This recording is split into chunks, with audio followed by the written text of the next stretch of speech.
Welcome to Food Friends, a podcast inspiring home cooks to try new dishes in the kitchen by sharing trusted recipes, tips, and friendship.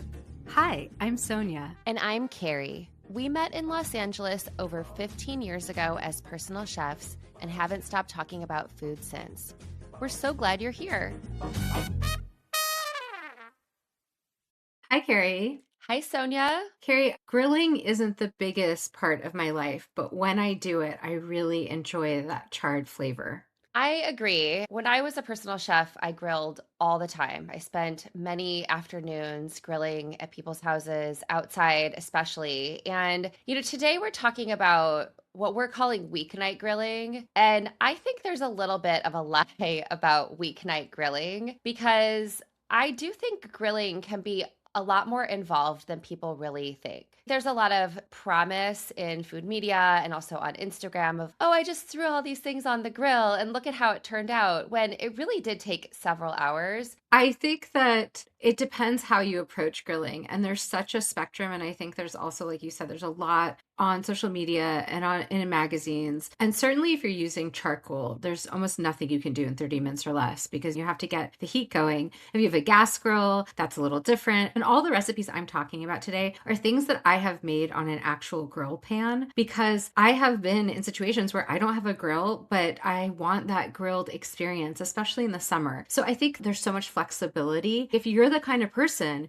who just loves grilling and setting up your charcoal grill, it's great. And if you're the kind of person who lives in an apartment and has no access to outdoor space and still wants grilled dishes that are pretty simple and approachable, I think both of us have that in mind. We also did an episode that we'll link in the show notes about to grill or not to grill, where we go in more depth about all these things. Well, Sonia, I just want to add that I really value the perspective that you brought when we talked about to grill or not to grill, because I used to grill a lot on gas grills. There was rarely a time when I was building a charcoal fire. I think what you really reminded me of is the value of an indoor grill. And I have one of those. It's a griddle on one side, which I use all the time for quesadillas and warming up tortillas and all the other things. But on the other side, it's a giant grill. It just reminded me that I could just turn that over. I love it when you offer these ideas because it always helps me see around that I have to take everything outside and heat up a gas grill, which takes, a good 15 minutes or so. I also just think the one thing about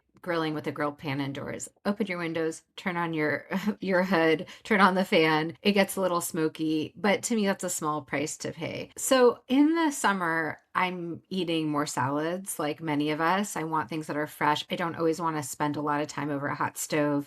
And I love making any kind of grilled chicken with salad. And one of my favorite combinations of those things is some kind of Greek salad with some kind of Greek souvlaki style chicken. And there's actually this recipe it's called My Big Fat Greek Salad with Souvlaki-ish Chicken by Meredith Haydn. That's so similar to how I approach my salads in the summer. Meredith Haydn is the creator of Wishbone Kitchen. Her recipes, I think, are very approachable and accessible for most people. And she offers a lot of tips in this recipe that is really similar to what I do. So for one, if you want a true souvlaki, you might marinate your chicken for up to 24 hours in that kind of classic garlic, lemon zest, oregano mixture with oil. But she says in her recipe, you could do it for 30 minutes. And if you're heating up a grill or even doing a grill pound inside, that 30 minutes you can be doing other things with your time. So I do think there's some value if you want more flavor, but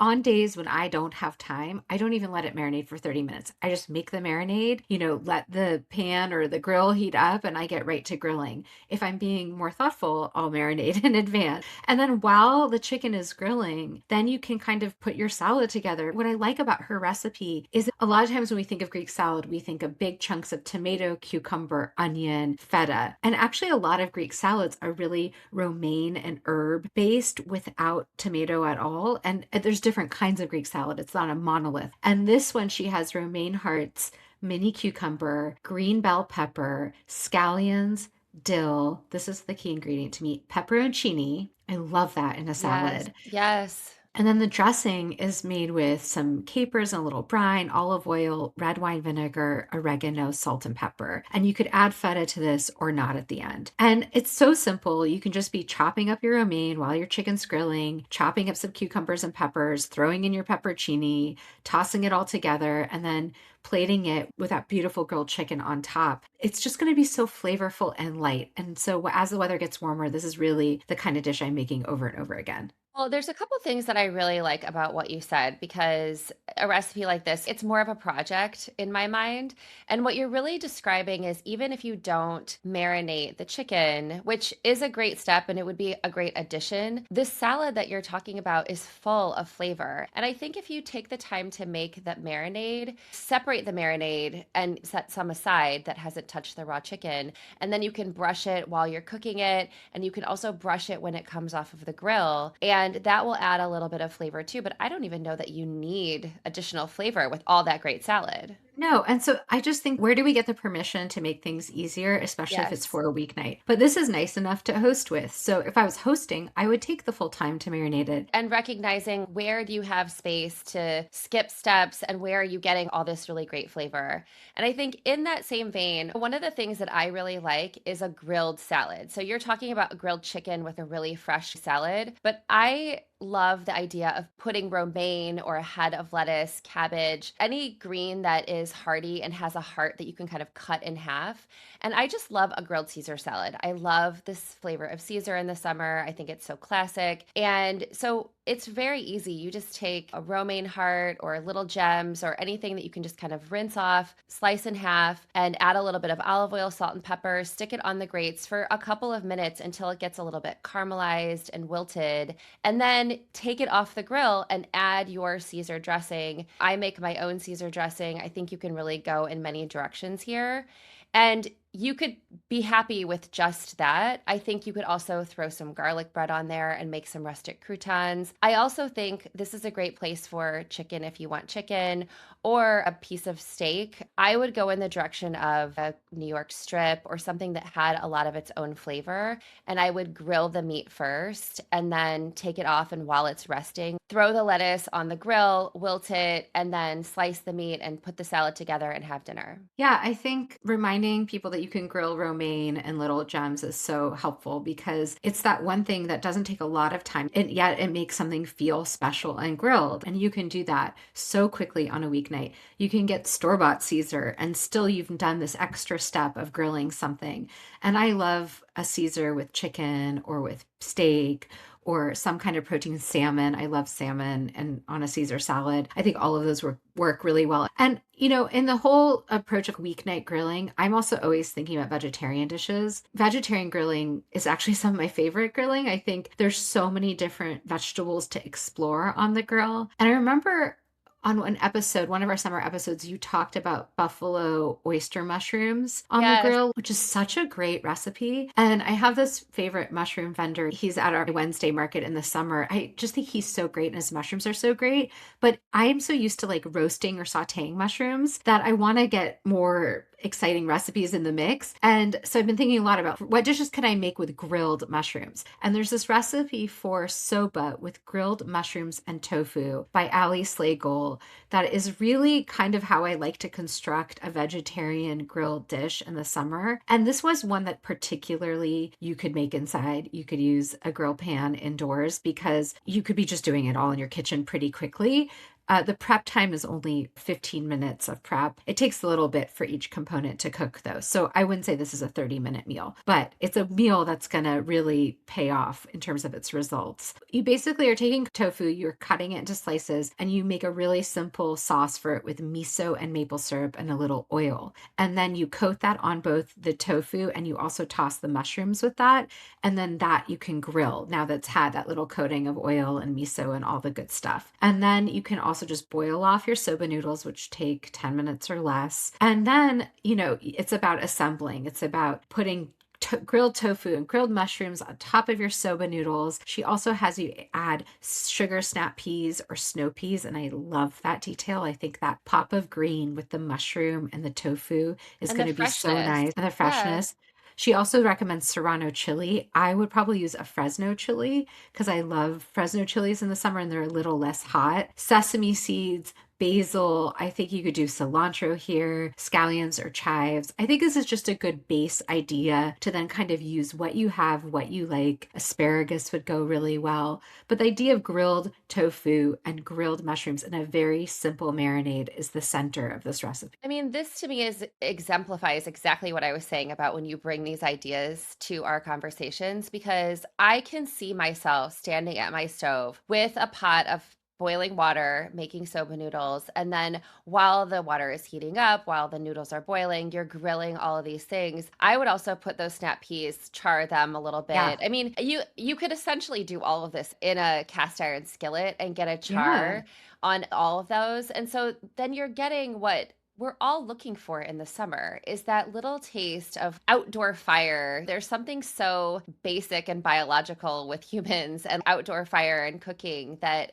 I think especially comes out in the summer when everyone is outside and everyone's enjoying the weather. And yes, you can do that outside while you're enjoying the weather, but you can also do that in your kitchen, especially if it's air conditioned.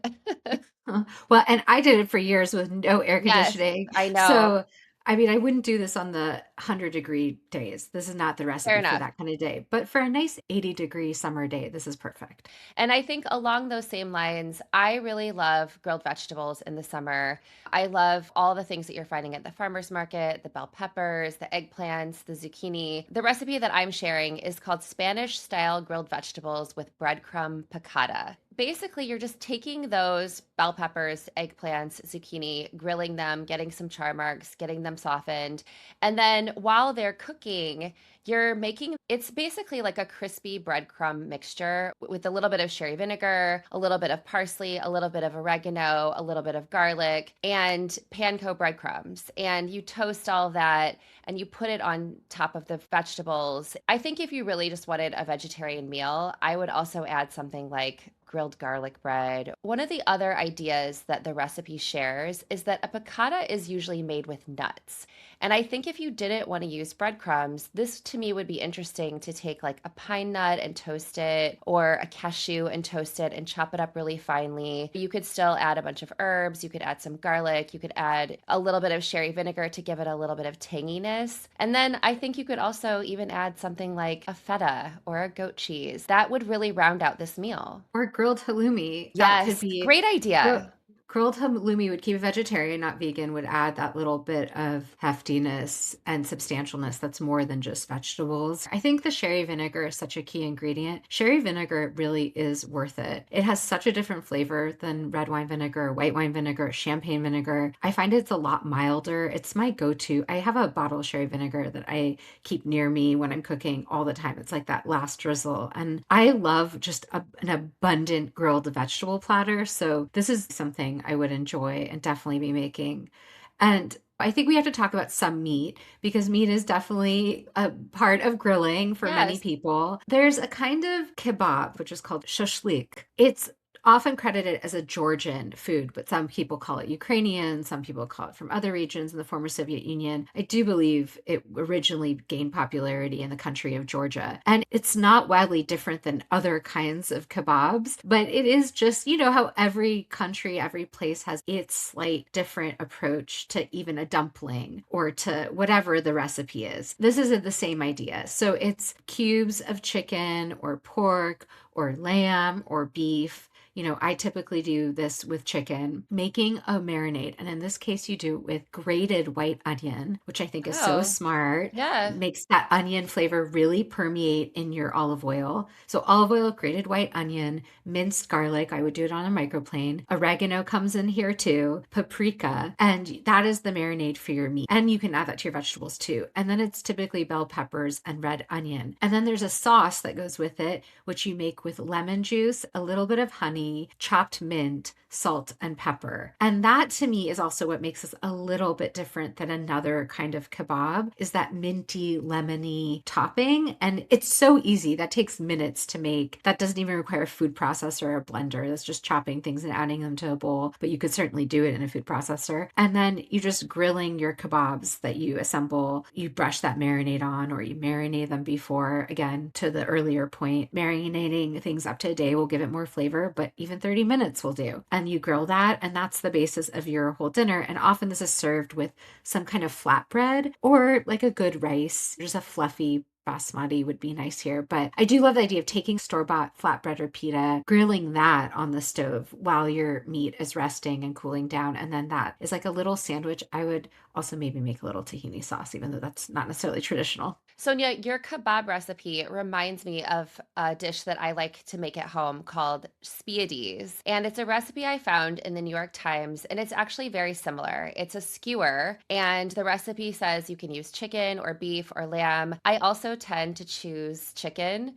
because that's what I think works best with this marinade. And it's olive oil, red wine vinegar, lemon zest, lemon juice, garlic, bay, thyme, oregano, basil. It's essentially like an Italian dressing. You're marinating your meat in an Italian dressing. Once you marinate it, then you put it on a skewer and you grill it. But here's where it gets really fun, is to your point about the flatbread. This recipe is based on a sandwich that's found in a town of Binghamton, New York. And I think that there's also part of the story is like they make them in Pennsylvania too. But it's a sandwich where you grill a hoagie roll with a little bit of the dressing on it. And then you take the skewer and you lay it on the hoagie roll and then you pull the skewer out. It's a great campfire recipe because you can grill your skewers, you can grill your meat, and then you can just immediately serve it and kind of eat it standing up. And my family always asks for this dinner because it has such a fun name. And it's also fun to have grilled chicken in a hoagie roll with all this garlicky, herby, lemony dressing. Yeah, we've been talking about dishes that have really similar flavor profiles, and I think that's for a reason. I Yeah. think there's the ease of these flavor combinations, and then there's the craveability. And I love hearing that this is something that you make for your family all the time. And I think the packaging, the name, the idea, yes, we're talking about various kinds of marinated chicken in similar forms, but each one is different enough that it does feel like its own unique recipe. These are flavors that we're all craving in the summer. I'm really interested in all this mint that's in the shashlik. That sounds interesting to me. And I love the souvlaki flavors. I want that too. And then I love the garlicky, sort of Italian dressing nature of the spiedies. And this is all also comfort food in the summer, right? Yeah, it's very comforting. So I recently had an amazing dinner here in Portland at a restaurant called Old Pal. And my friend Tim is the chef there. He just started there. The restaurant's existed for a few years, but not with him. And he is an incredible Pacific Northwest chef. He's really embracing the ingredients. He's actually the person who started the trading cookies for produce with. Tim worked one of the stands Oh, at a how farmer's market. wonderful. I used to bring him cookies. We would trade produce and cookies. Now he's at this restaurant in town. The food is extraordinary. I highly recommend it. And it's really generous portions. And so I was there recently and he made a tuna dish that was really unlike other tuna dishes that I've had. And it was a piece of albacore, which he got locally. What was so interesting is that he lightly smoked the tuna and it was actually opaque. It was not like a seared tuna. Normally, in a restaurant when you get tuna, it's seared and then it's raw in the center. Yeah. And I was just so impressed at that it was white and cooked all the way through and yet had so much flavor and it was very simply seasoned. And so it made me think like, oh wow, albacore is a really good thing to grill and it would be incredible to smoke, but we're not talking about smoking fish or Right. anything complicated. So I found a recipe that is not what Tim makes, and I don't want to do any disservice to him, but is what I am planning to make to kind of honor those flavors I had at his restaurant, which is a grilled albacore with citrus marinade. It's a little bit different than the marinades we've talked about in that it's really heavy on citruses and citrus zest. So it's lemon zest and lime zest, lemon juice and lime juice, parsley, cilantro, thyme, honey, garlic. So just a slight difference, but the oregano's still there and the garlic's still there. And you marinate the fish, which you can do in about 30 minutes or less is what it recommends. So while your grill is heating up or your pan's heating up, you just let that marinate. And then this recipe has you just sear the tuna on each side for a few minutes, but I plan to take it a little bit longer. And the other thing that Tim served it with that I think would go really well is he had it served with a kind of an aioli, like a creamy sauce. And that is just so easy to do. It's kind of to your point about the Caesar dressing. You don't have to make aioli from scratch for this. You could take mayo and you could add a little bit of herbs or lemon or garlic to it just to have a sort of creamy element on the plate. That and a simple salad is a very quick, easy meal, but one that again feels special on a weeknight. Yeah, I agree. And I think you were talking about the marinade, and it has, I think you said lemon and lime in it. It's like while you're juicing your lemon and lime for the marinade, just add a little to a bowl, having some kind of creamy but very acidic sauce that is on the plate. There's really not much more than that you need for this kind of meal, Yeah, and you could also do a little creme fraiche if you didn't want to do mayonnaise. which also doesn't add any additional time. Creme fraiche on its own is just a delicious, rich little sauce. Exactly. Well, Sonia, I think I've shared before, but when I was a personal chef, I made a lot of grilled fish tacos. That was one of the things that my clients asked a lot about. The sort of classic one that I would do would be like any kind of grilled whitefish that was meaty, a mahi mahi, a halibut. And then I would make some kind of crema-ish mayonnaise or crema, add a lot of lime juice, lemon juice, cilantro, and then some kind of cabbagey mixture too. And Yeah. serve that with flour tortillas. But I think another really great version of that is a fruit salsa. And in the summer, when you're going to the farmer's market, there's all kinds of really great stone fruits, obviously the peaches and the nectarines, but even cherries are fun in this. I think you want to balance out that sweetness with a little bit of acid or a little bit of spice. So a red onion, white onion, some lemon juice, some lime juice, some herbs like mint.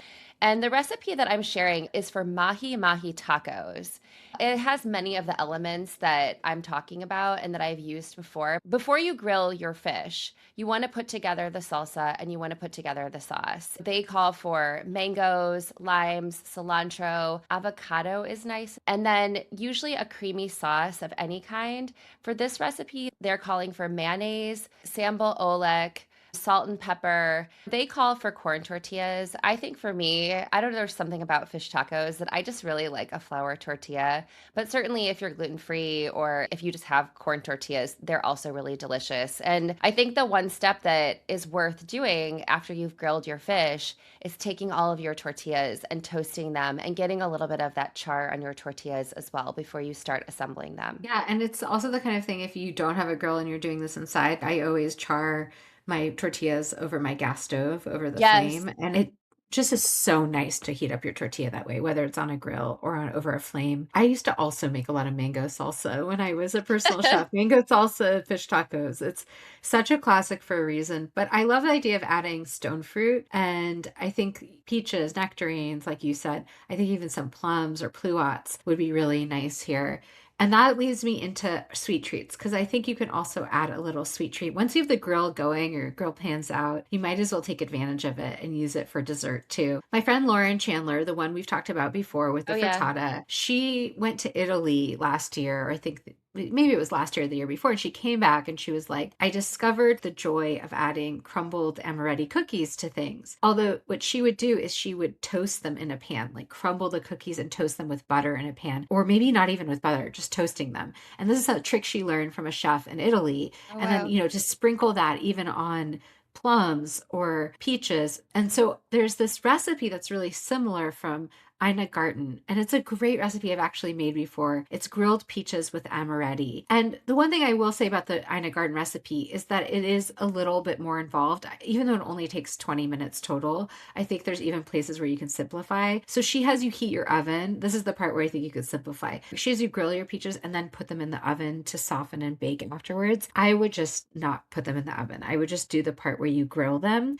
And then once they're grilled, you drizzle a mixture of rum and amaretto amaretto onto them, Oh, which I wow. think is so delightful, but you could I also think I skip would that skip the part. rum and I would just do the amaretto because I love it. I agree. And then once you're ready to serve, you top them with the crumbled amaretti, and you could do a little dollop of vanilla ice cream. And that's such an easy dessert for entertaining or even for a weeknight. If you have some good peaches that are about to go bad, or you need to use them up, or you just got them at the market, this is such a great way to do it. And you could toast that amaretti just like Lauren does and add even another dimension of flavor. But this recipe also reminds me of another thing I really like to do on the grill, which is to grill slices of pound cake. Do you ever do that? No, I've never done that, but I feel like that's something my son, Mac, who just had his first taste of pound cake recently. It was just Sara Lee pound cake. It was just frozen, Yeah. but it was with fondue. And he goes, Mom, do you know what this pound cake is? And I was like, I know what pound cake is. He goes, Gosh, this is so good. I've never had this before. And I was like, Oh, yeah, you're done for. Well, I think you could use store-bought pound cake for this. This is what I would typically do. And you could Yeah. even get a lemon pound cake. And then if you grill your peaches, grilled peaches with a grilled pound cake with a little whipped cream or ice cream is another super easy, super delicious dessert. I love that idea. And I think I just want to add one more thing is that making dessert on a grill is the grill is still hot. And if you let it run for a couple more minutes at high heat, scrape off the grates, and then you can easily just turn it off. Instead of grilling your peaches and bringing them back in the house and putting in the oven, just put them on the grill, turn it off, and put the cover on, and that will soften them. And then when you come Yes. back to them, then they'll be soft and charred, and you can add all of your toppings. Such a good point. I also just find that I don't need them to be that soft. Like, I just want the grill marks, but if it's a good, ripe, juicy peach, I don't want it to be You don't want cooked to lose and all that. baked. Yeah, you don't want to lose Yeah, all that great juice. totally. Well, Sonia, I think I must have Rice Krispies on the brain because I saw this recipe for Rice Krispie treats toasted on the grill. I just have never thought of that. I mean, I don't know why that has never come into my consciousness, but That the has never come into my consciousness. And the second you're saying it, I'm like, why haven't I thought of that it sounds before? so genius. If you have a hot grill, I don't know that I would do this inside, but I think if you No. have a hot grill, especially if you're at the park or at the beach or something, and if you've brought your Rice Krispie treats, giving it a little toast over an open flame, I mean, what could be better? It just sounds like the best kind of s'more. I'd want to drizzle it with chocolate too, but I Yeah, or love the do like idea. two, Yeah. do like Put two and two then put together and sandwich. yes.